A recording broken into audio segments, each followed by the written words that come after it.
మిత్రులు లేకుండా వేరొస్తుందా కాబట్టి రామ నువ్వు లేకుండా ఇలా పాడుకుంటూ శూర్పణఖ సరదాగా చెప్పిన పడుతుంది.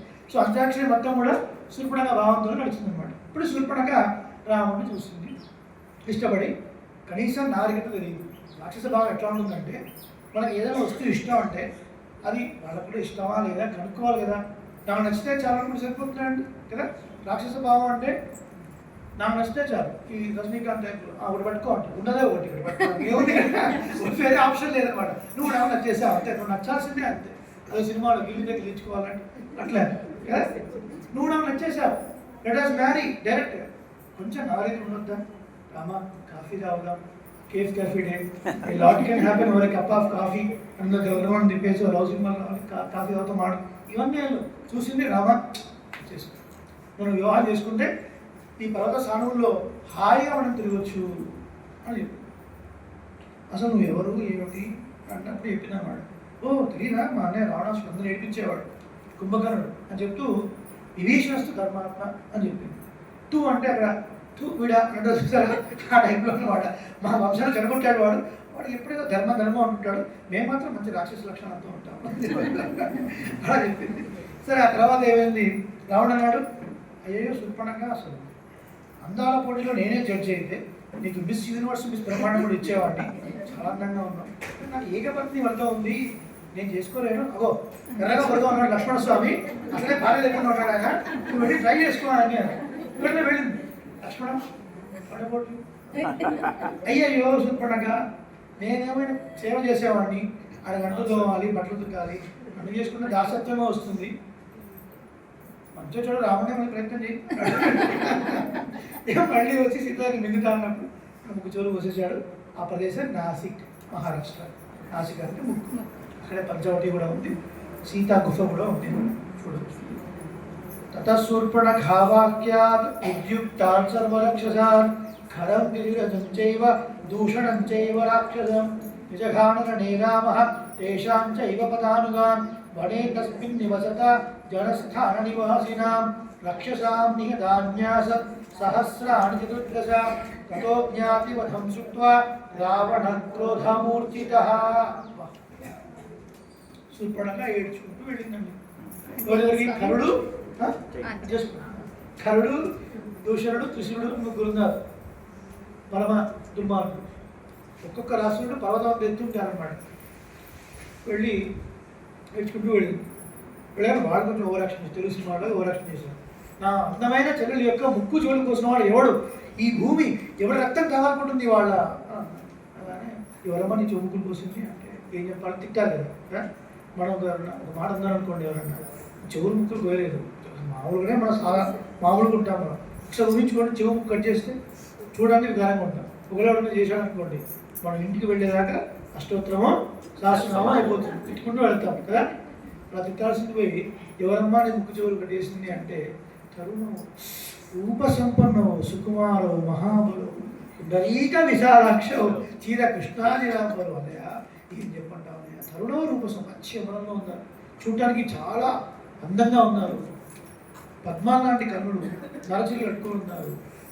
ఏంటో మనకి అడిగే ప్రశ్న ఏంటి, నువ్వు చెప్పే సమాధానం ఏంటి, నేను ముక్కు చెవులు కూసేవాడు ఎవడంటే మనం అందరినీ వర్ణిస్తున్నావు అంటే వాళ్ళే రామలక్ష్మణుడు అని చెప్పారు. సరే ఏదో ఒకటి చెప్పేసింది. అయిపోయిన తర్వాత 14 మంది రాక్షసులు పంపించాడు.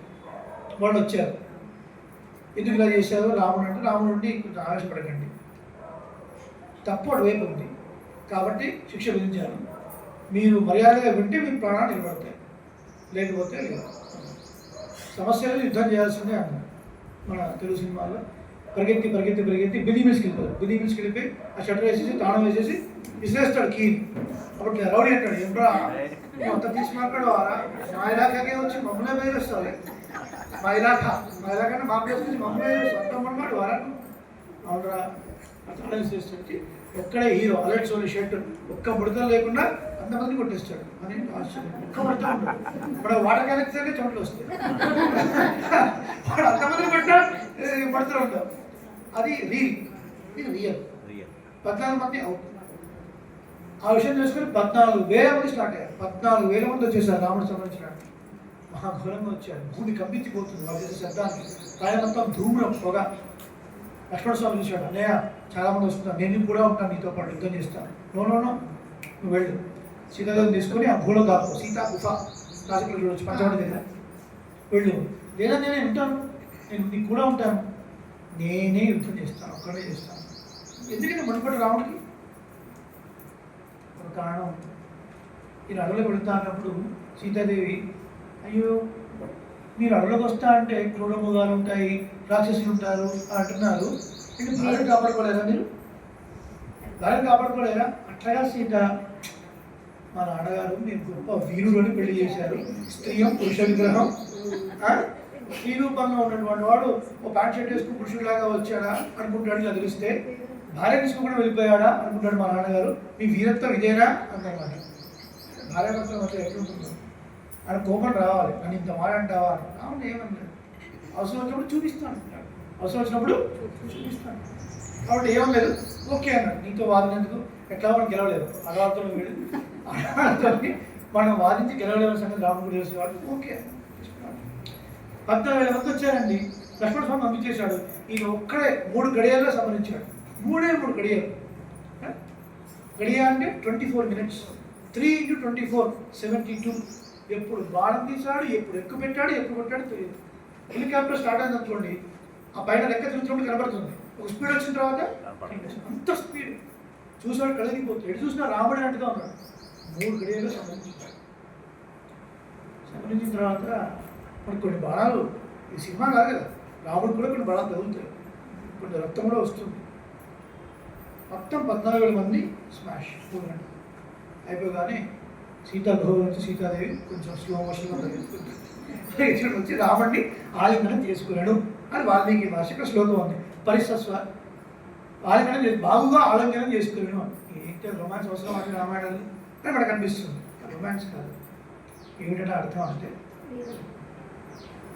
ఒకటి రాముడి పరాక్రమం చూపించుకునే సమయం వచ్చింది కదా. అంతకుముందు ఎన్నో చేశాడు కదా, సీతాదేవి చూడలేదు. అంతకుముందు ఏమంది, స్త్రీయం పురుష విగ్రహం ఉంది కదా, మనం తీసుకెళ్ళి భయపడుతున్నావు ఏంటది, ఏదో పురుష వేసుకున్నప్పుడు స్త్రీలాగా అని ఒక మాట ఉంది. ఇప్పుడు పరాక్రమం అంటూ రాముడు చూపించాడు, ఇట్లా చేతుల చేతి చూపించాడు. తర్వాత ఊరుకుంటూ వచ్చి ఆలింగనం చేసుకుంది. ఎందుకు ఆలింగనం చేసుకుంది అంటే, మనం యుద్ధకాండలో ఒకటి వస్తుంది, కొంతమంది వానరులు పడిపోయిన తర్వాత జామాకులు చెప్తాడు, హిమోత్పర్వతంలో కొన్ని ముడికలు ఉన్నాయి, సంజీవకరణి, సావల్యకరణి, సంధానకరణి, విసర్జకరణి. ఈ ముడికల చేత వాళ్ళకి విరిగిపోయిన బోర్డ్స్ ఉంటే అది పెట్టవచ్చు, ప్లాస్టిక్ సర్జరీ, ప్రాణం పోతే ప్రాణం వస్తుంది, ఇవన్నీ ముడికలు ఉన్నాయి, ఇవన్నీ తీసుకుంటాను పంపిస్తాడు. భూమికి వసుధ అని పేరు కదా, ఈ వసువులు అంటే సంపద అని పేరు. అలాగే ఓషధులు మొత్తం కూడా భూమిలోనే ఉంటాయి. ఓషధులు అంటే ఈ సంజీవకరణి ఇవన్నీ అంటే ఒకటే భూమి. సపోటా పండు, మామిడి పండు, సీతాఫలం ఎట్లా వస్తున్నాయండి ఒకటే భూమిలో నుంచి, ఇంత విచిత్రమైనటువంటి అంత సంపద. కాబట్టి ఈ సంజీవకరణి సావయకరణి మొత్తం భూమిలోనే ఉన్నాయి. సీతాదేవి ఎవరండి, భూమి అంశ. ఆమె బాగా ఆలింగనం చేసుకోవడం వల్ల సావయకరణి, సంజీవకరణి, విసర్జకరణి, సంధానకరణి వాటితో రాముడి గాయాలు మాన్పేను అని అర్థం. అంతేగాని అక్కడ అర్థం కాదు, అంత లోతైన అర్థం ఉందన్నమాట. ఇక్కడ రాముడి పరాక్రమం అప్పుడు చూసి సీతాదేవి 14,000 రాక్షసులు చనిపోయిన తర్వాత ఒక్కడు వీరాడు ఒకంపరుడు అని, వాడు పరిగెత్తుకుంటూ రావణుడి దగ్గరికి వెళ్ళాడు. వెళ్ళి స్టోరీ ఇదని చెప్పాడు. ఎవడరా ఇంతమందిని చనిపోయింది? మానవుడు. మానవుడా? ఎవరు? రాముడు. ఆ మాట విని క్రోధమూర్ఛిత, విపరీతమైన క్రోధంతో మూర్చిపోయాడు రావణాసురుడు. ఒక మానవుడు పర్వతం అంత ఆకారంలో ఉన్నటువంటి చాలా భయంకరమైనటువంటి 14,000 మంది రాక్షసులను 3 గడియల్లో సంహరించాడా అని కళ్ళలోంచి నిప్పులు ఇట్లా పడుతున్నట్టుగా క్రోధం వచ్చి తర్వాత సహాయం వరయామాస మారీచం నామ రాక్షసం వార్యమాణస్సు బహుజో మారీచేన సరావణ అవిరోధో బలవత క్షమో రావణతేనదే గృధ్రంజనియతం దృష్ట్వా కృత్వాం శుత్వా చ మైథిలీం అనాదృత్యత తద్వాక్యం రావణః కాళచోదికః జగామసః మారీచः తస్యా సమవదం తదా తేన మాయా వినా దూరం अपपाहि नृपात्मजो जहार भार्या रामस्य गृध्रं हत्वा जटायुषं गृध्रं च निहितं दृष्ट्वा हृदां शुत्वा च मैथिली राघवस्सोकसन्दप्तो विरलापाकुलेन्द्रियः ततस्तेनैव शोकेन गृध्रं दग्ध्वा जटायुषं मार्गमाणो वने सीतां राक्षसं सन्ददर्शः कबन्धं नाम रूपेण विकृतं घोरदर्शनं తం నిహత్య మహాబాహు గదాః స్వర్గదస్తః సచాసకథయామాస శబరీం ధర్మచారిణీం శ్రమణీం ధర్మనిపుణాం అభిగచ్చేతి రాఘవ సోభ్యగచ్చన్ మహాతేజః శబరీం శత్రుసూదనః. అయిపోయిందా? కూర్చోండి. ఇది ఒక అర్థాన్ని చేయండి. అయ్యో 1 అయిపోయిందంటే ఎట్లా 10 నిమిషాలు చెప్పుకుందాం, 10 మినిట్స్ చెప్పుకుందాం. సరే, రావణాసుడు కోపం వచ్చేసి సహాయం పరయామాస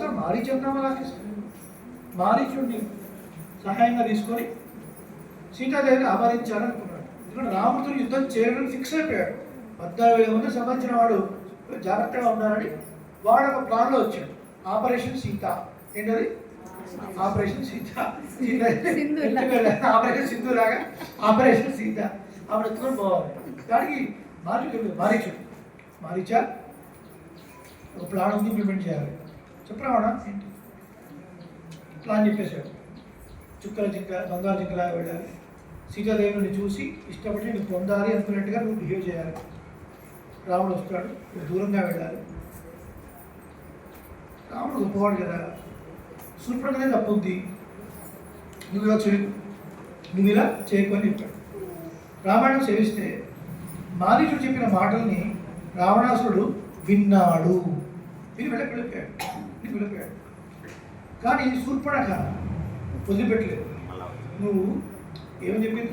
రాముడు పొందలేదన్న కోపంతో నీ దగ్గర ఇంతమంది అందమైన అప్సరసలు లాంటి వాళ్ళు ఉన్నారు, వీళ్ళంతా ఒక ఎత్తు, సీతాదేవి ఒక ఎత్తు, నువ్వు ఆవిడ పొందాల్సిందే, లేకపోతే నీ జీవితం పెడతామని అలా రెచ్చగొట్టి వచ్చేసింది. రావణాసురుడు అలా రెచ్చగొట్టేసింది. మళ్ళీ వచ్చాడు. ఏమైందినా మళ్ళీ వచ్చాను. ఒక వర్షం మామయ్య అవుతాడు. ఎవరు? మారీచుడు. మళ్ళీ వచ్చాడు. సులభా పురుషారాజన్. ఎప్పుడు నీ చుట్టూ నువ్వు చెప్పే విషయాన్ని చెప్తూ బాగుంది భజన చేసేవాళ్ళు చాలామంది ఉంటారా? అప్రియసిత పథ్యస్య వక్త శ్రోతాచ దుర్లభ. ఒక మంచి మాట అనేది పథ్యంలాగా ఉంటుంది. ఇప్పుడు ఆయుర్వేదంలో కొన్ని పథ్యం చేయాలంటారు, కొన్ని మందులు వేస్తుంటారు, మనకు నచ్చదు అది, కానీ అలాగే తినాలి. కానీ అది మనకి ఏం చేస్తుంది? వ్యాధిని నయం చేస్తుంది. మనకు నోటి నచ్చకపోవచ్చు. మంచి మాట అనేది వెంటనే యాక్సెప్ట్ చేయడానికి ఇష్టపడం మనం, ఎవరు చెప్పినా సరే. నాకు చెప్పేది ఏంటి? మంచి మాట అనేది ఒక మందు లాంటిది, పచ్చడి లాంటిది. అది చెప్పేవాడు తిరగడం చాలా కష్టం రా. చెప్పేవాడున్నా వినేవాడు తిరగడం ఇంకా కష్టం. వక్త శ్రోతాచ దుర్లభ. మంచి మాట చెప్పేవాడు ఉన్నా వినేవాడు ఉండడం చాలా కష్టం. ఎక్కడ ఉంటారు చెప్పండి? మీలాగా శ్రద్ధగా చేయకూడదు. ఇంత 2 రోజులు బ్లాక్ చేసుకొని శ్రీరామాయణ వినాలి అన్న మంచివాడు ఉంటారు చెప్పండి. రావణ అప్పుడే చెప్పేశారు, దొరకడం కష్టం ఆయన అని చెప్పి. కాబట్టి హాయిగా నీ సంబంధంతో తొలగోకుండా ఎందుకు ఇదంతా నీకు లేడీస్ అని ఫిక్స్ అయ్యాను. నేను పండు అన్నాడు రావణాసుడు. ఏమన్నాడు? నేను పండు. అంటే పండు వాడు ఒకసారి ఫిక్స్ అయితే నా మాట నేనే చేయాల్సిందే. నేను చేయను అన్నాడు. చేయకపోతే పోతాను, చేసినా పోతాను. ఆ పోయేదో రాముడి చేతిలో పోతే మోక్షంలో వస్తుంది, చేయను అన్నాడు. ఈయన జింకలాగా ఏం జరిగిందా? భార్య అపహరించబోయాడు రావణాసుడు చేసి. రావణాసుడిని ఎదిరించడానికి జటాయు చాలా కష్టపడ్డాడు. ఆ ప్రాసెస్లో తన ప్రాణాన్ని కూడా కోల్పోతూ చివరి శ్వాసని పట్టుకొని ఉంచాడు. అట్లా ఎవరు? జటాయు. రాముడు వస్తే రాముడికి ఈ విషయం చెప్పాలి. రావణాసుడు ఎత్తి వెళ్ళాలనే విషయం చెప్పడం కొరకు 9 భక్తులు అని ఉన్నాయి. 9 రకాల భక్తులు. శ్రవణం, కీర్తనం, విష్ణు స్మరణం, పాదసేవనం, అర్చనం, వందనం, దాస్యం, సఖ్యం, ఆత్మ నివేదనం. జటాయు చేసింది ఆత్మ నివేదనం. పరమాత్మ కొరకు, అమ్మవారి కొరకు తన ప్రాణాన్ని కూడా లెక్క చేయకుండా రావణాసుడితో యుద్ధం చేశాడు. రక్తం పడిపోయి ఉన్నాడు. పాపం రాముడు వెళ్ళాడు. బాణం వేసిన తర్వాత వాడు ప్లాన్ ప్రకారంగా సీత లక్ష్మణ అన్నాడు. లక్ష్మణస్వామి వెళ్ళరు అన్నాడు. సీతాదేవి పరుషంగా మాట్లాడింది. లక్ష్మణస్వామి బాధ కలిగింది. వెళ్ళాడు. మార్గ మధ్యలో ఇద్దరు కలుసుకున్నారు. ఎందుకు అలా ఒంటరిగా వదిలించు సీతాదేవిని? తెలుసుకోవడానికి రాక్షసులు ఉన్నారు. ఈ మాట నీకు ముందే చెప్పాను కదా, రాక్షసులు మారువేషంలో తిరుగుతూ ఉంటారు, అది బంగారు జింక కాదు అని లక్ష్మణుడు ముందే చెప్తాడు. అయినా అది కావాలని పట్టుబడుతుంది సీతాదేవి. ఇందులో ఒక తత్వం ఉంది. ఎవరి తత్వము అంటే సీతాదేవి జీవాత్మకు ప్రతీక, రావణవారు పరమాత్మ ప్రతీక. ఈ జీవుడు ఎప్పుడు పరమాత్మతోనే ఉండేవాడు. కానీ ఏదో ఏదో కోరుకొని కర్మవశంతో పరమాత్మ నుంచి దూరం అయ్యాడు కదా. మాయ, ఆ జింక ఏంటి? మాయ. మాయ అంటే ప్రకృతి అని అర్థం. ఆ జింకను పొందాలి అని అనుకుంది, పరమాత్మ నుంచి దూరం అయిపోయింది జింక. జీవాత్మ పరమాత్మ నుంచి దూరం అయిపోయింది. ఒకసారి జీవాత్మ పరమాత్మ నుంచి దూరం అయిపోతే మళ్ళీ ఆ జీవాత్మ పరమాత్మ కలవడం కష్టం. దానికి ఆచార్యుడు కావాలి. ఎవరు కావాలి? ఆచార్యుడు. ఆ ఆచార్యుడే హనుమ. వెళ్ళిపోయిన తర్వాత ఇద్దరు కలుసుకున్నారు, వచ్చారు. వచ్చి తీరా చూస్తే అక్కడ రక్త మడుగులో జటాయు ఉన్నాడు. ముందు రాముడు సంశయించాడు, జటాయు ఏమైనా చేశాడా ఏంటి. తర్వాత చివరి ప్రాణంతో ఉన్న జటాయు ఏమైంది? ఇలా రావణాసుడు వచ్చాడు, తీసుకుని వెళ్ళిపోయాడు. దక్షిణ దిక్కుగా వెళ్ళాడు. సీతారాము తీసుకున్నటువంటి ముహూర్తము విందా ముహూర్తము. ఈ ముహూర్తంలో ఏదైనా వస్తువు పోతే తప్పకుండా దొరుకుతుంది రామ, సీతాదేవి నువ్వు పొందగలవు అని చెప్పి ప్రాణం ఇచ్చాడు జటాయు. రాముడు ఒళ్ళో పడుతూ ప్రాణం ఇచ్చాడు. అటువంటి జటాయుకు అగ్ని సంస్కారం చేశాడు రామచంద్రమూర్తి. తిరుపుట్కొళి అని దివదేశం, కాంచీపురం దగ్గర చూసారా? గృధ్ర సరస్సు అంటున్నాడు. జటాయుకు మోక్షం పొందిన సరస్సు అని. అంటే మీరు చెప్పారంటే అర్థం పడుతూ ఉండాలి. అది జరిగిందేమో ఎక్కడో మహారాష్ట్రలో, ఇదేమో సౌత్ ఇండియాలో ఉంది. ఇది ఎక్కడ బాగా వినండి. ఒక వృత్తాంతం ఒక చోట జరిగినప్పుడు ఆ వృత్తాంతం మళ్ళీ జరగాలని ఆశపడి తపస్సు చేసిన ఋషులు ఉంటారు కొంతమంది. వారి తపస్సు మీద పరమాత్మ ప్రత్యక్షం అయిన తర్వాత వారు ఏదో కోరికలు కోరుకుంటారు. కోరినప్పుడు ఆ వృత్తాంతానంతా చూపిస్తాడు పరమాత్మ. దానికి గుర్తుగా పెట్టారు. అక్కడ మీరు చూస్తే తిరుపతిలో సీతామ్మవారు రామవారి పక్కన ఒక అడుగు వెనక్కి వేసుకుంటుంది. ఎందుకు? ఆ జటాయువుని నమస్కారం చేసిన తర్వాత వచ్చే వేడికి తట్టుకోలేక సీతాదేవి ఒక అడుగు వెనక్కి వేస్తుంది అనమాట. మరి నిజంగా ఆ సమయం సీతాదేవి ఉందా అండి? అక్కడ సీతాదేవి లంకలో ఉంది. ఇక దానం చేసింది జటాయువుని అడవిలో. మరి అక్కడ సీతాదేవి ఎట్లా ఉంటుంది అంటే మహర్షికి సాక్షాత్కారం. మహర్షికి సాక్షాత్కారం కాబట్టి గుర్తుల సరస్సు, అక్కడ సరస్సు కూడా ఉంది. అక్కడ స్నానం చేస్తే మోక్షం అని చెప్తారు. జటాయు సన్నిధి కూడా ఉంది అక్కడ. జటాయు సన్నిధి కూడా ఉంది. అటువంటి జటాయువు దశరథ చక్రవర్తికి మిత్రుడు కాబట్టి జటాయువుని మన సంప్రదాయంలో పెదనాన్న పిలుస్తారు అనమాట. ఏంటండి పక్షిని పట్టుకుని పెదనాన్న అంటారు, మరీ టూ మచ్ కాదండి. మీరు చేస్తే టూ మచ్ కాదా? కొన్ని నెలలో కుక్కలు ఉంటాయి. నాన్న పండు కెల్సి వాడైతే బిస్కెట్ తీసుకొస్తే వాడైతే ఎగురుతూ ఉంటాడు. వాడు నేను ఆశ్చర్యపోయా. మా బాబాంటికి వెళ్తే వాడు రాగా సెటిల్ చేస్తాడు. వాడు కొడుకు మా బాబాయ్ కొడుకు కళ్ళ ముందే ఉన్నాడు.